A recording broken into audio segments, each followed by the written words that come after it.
Welcome guys, and in today's video we're going to be talking about when you should start tattooing other people and what should you be charging for your work. So, if you got questions, we might have answers. Let's go. Now, these are just guidelines, alright? There's no way I can tell each one of you exactly when you should start tattooing other people and exactly what you should charge for your work. It's just not possible for me to tell each one of you. So I want to give you guys guidelines so you understand when you should, if you should, how much you should charge, if you should charge.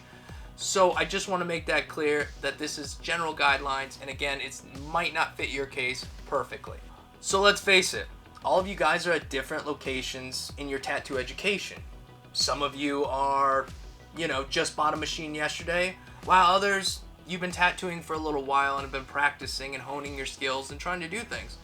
There's nothing wrong with the first person who just ordered a machine, but let's be real, we're all in different locations here with our education when it regards to tattoo. So I'm gonna start this from the basics. From the beginning, I'm gonna assume you just bought that machine the other day and it just came in the mail. So with that said, we're gonna start from the beginning. So the machine came in the mail. Everything was there, you got all your supplies, you have everything to be clean, you have everything to do things right. So now you're ready to start practicing.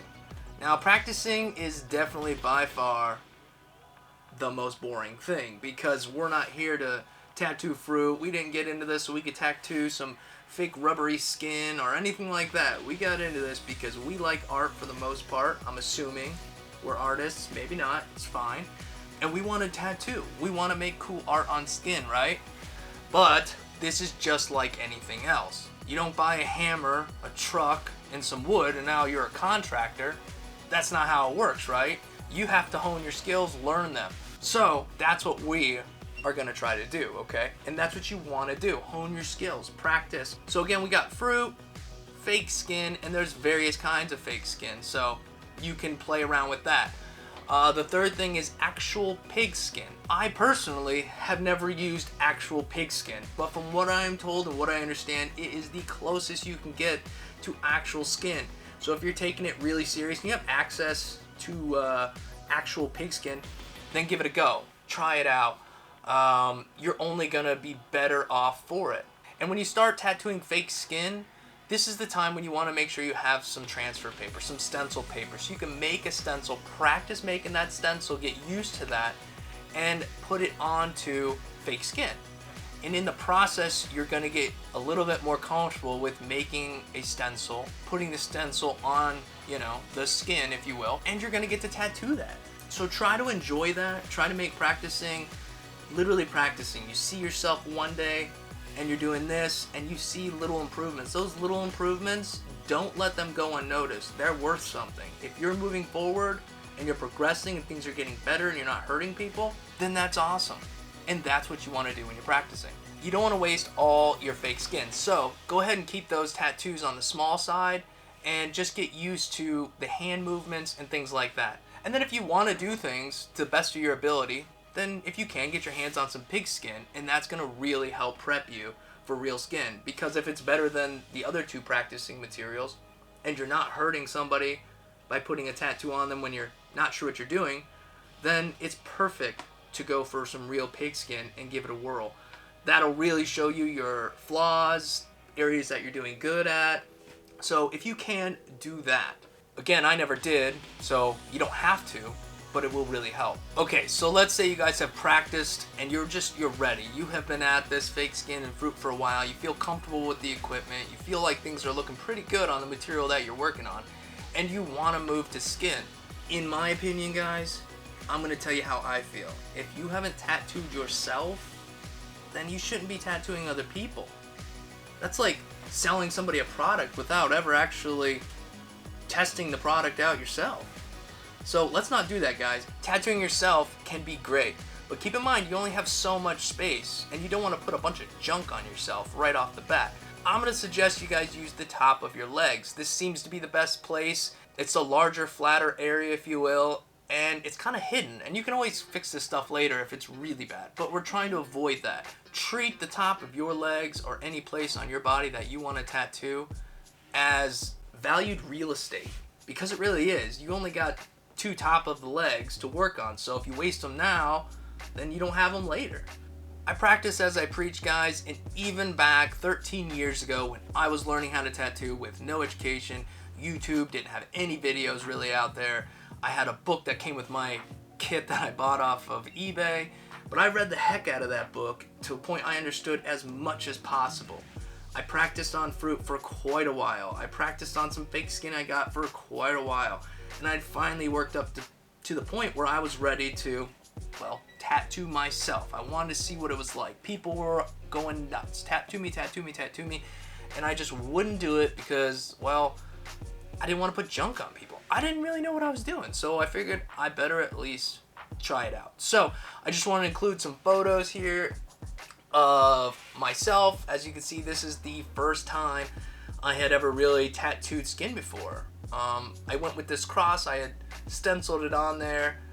Looking back on this now, I can see that I did a lot of things wrong. If you look at those photos, you can clearly tell that in the background, I wasn't using a trash can properly. There's just a lot of sanitary things that weren't quite there. But I was doing the best I could, considering I didn't really know much. And years later in my apprenticeship, I went and tattooed the top of my legs again. And as you can see here, I did a whole bunch of stuff. And that's okay. Maybe I'll cover it up someday, but to me, those are memories, and I want to keep those. You can see the lines that I was running on my leg. I didn't know what I was doing. I didn't know how to run proper lines. I wasn't getting properly educated. But nonetheless, that's the work that I did on my legs. That was me trying. That was me learning. You could see the progression there. If you look, you can see some are good, some aren't. You could probably figure out the order of the way things happen. If you also look in that cross today, you'll see a bunch of blue in there. That was me learning how to fill in color. I had no idea what I was doing. I really thought you just kind of scratch that shit in there, and there it is. That's not the case, and if you've been doing this, you quickly find that's not the case either, right? But nonetheless, that's why it's called practicing, and I'm glad I didn't put some of this stuff on people's skin. So let that be what it is, but I just want to let you guys know that I'm not telling you to do something if I didn't already do it myself. So you have made it to this point. You have tattooed your legs. They're looking good. Things are rocking and rolling. You've been practicing your behind off and everything is right in the world. So you're ready to move on to somebody else, some real skin, somebody other than yourself, because you can feel those needles going into yourself, and you can kind of sort of tell when the depth is just right. But when tattooing somebody else, you can't feel their skin. So this is gonna be different. Keep that in mind, all right? Nonetheless, the person that you want to tattoo is, well, your friend, somebody you know, your spouse. Just make sure they know your situation and that you're learning and what have you, okay? So you have that person in mind, right? Probably. Make sure they've seen the work that you've done first. Let them see some of your fake skin work that, you know, is good, and let them see the top of your legs, which is essentially your portfolio, guys. That's why we're doing this. We're taking photos of the top of our legs after we tattoo them. We're going back and we're studying them. We're making sure everything looks right, where we went wrong, blah, blah, blah. And also, that is our portfolio for when we're trying to get our friends, the people we know and understand, to let us tattoo them, right? And it's practice. We want to practice on them. So we're not just going to show them and then go, all right, sit down, this is what's going to happen. Make sure that they like what you've done. Because if they don't really like what you're doing, you don't want to push them. They might not be the right person. Don't push somebody to get a tattoo from you just because you want to. So make sure they like the work that you've done before you tattoo them. Get their approval. But remember, we're not charging anybody at this point. You're not charging. You're just explaining your situation, letting them see your work, and heck, they might be so happy. Like, yes, please, awesome. Your work is pretty good. I would love to do that. Please tattoo me, you know, what have you. But you're not charging them, okay? You're looking for practice. If you're looking for money right now, get out. Go, because it ain't here right now. I mean, you might get some, but if you're in it right now at the point where I'm explaining and you're looking to make money, not yet. You're close, and you'll be making a little bit, but don't. You're not here.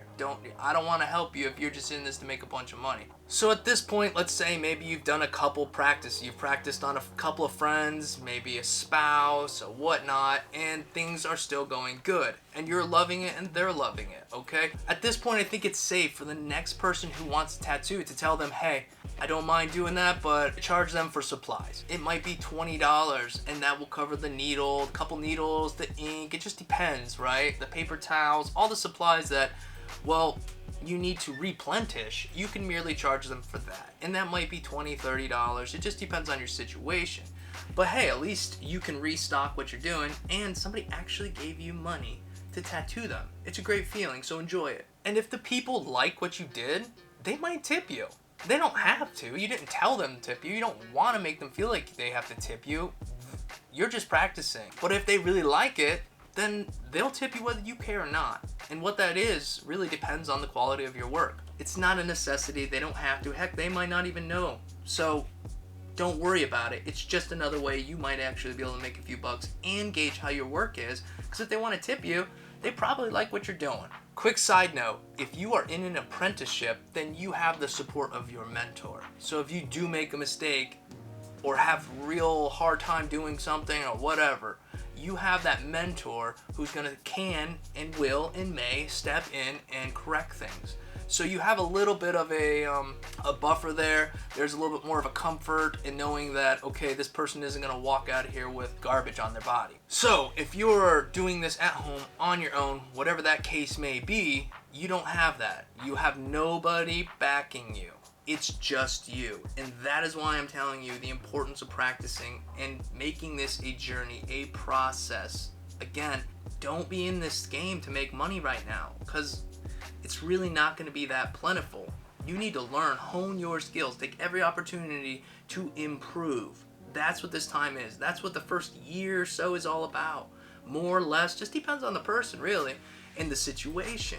And as time goes on, you might want to start charging a little bit. You feel pretty confident in your work. Why not? If people are coming to you and you're in a clean, nice environment, you're doing things the best, they're looking at you and going, wow, this is a nice little setup you have here. You might then, at that point, work's going good, you might want to start charging. And what that may be will vary depending on the work you're doing, your style, whatnot.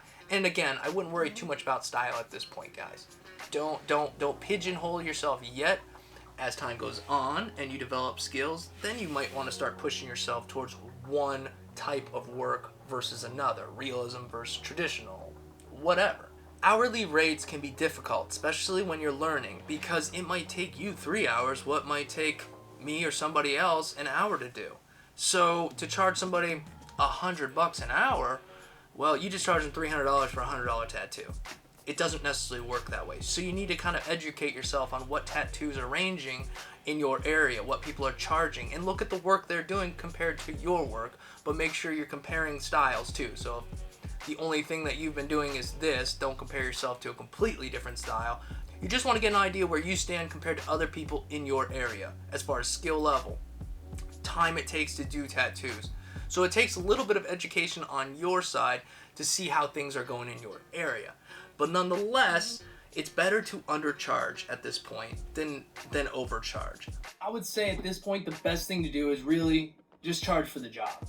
Even if it's a larger piece, maybe a full forearm, whatever it may be, because if that tattoo valued at like $300, average, that's how much that tattoo's worth, and you're charging $50 an hour and it takes you, who knows, 10 hours, then you charge that person $500 and you've broken it up over several sessions, but still, you overcharge them for that, right? And they might not come back to you because, well, you might not be a professional at this point, so why go to you? I could pay less and go to the guy down the road who is certified.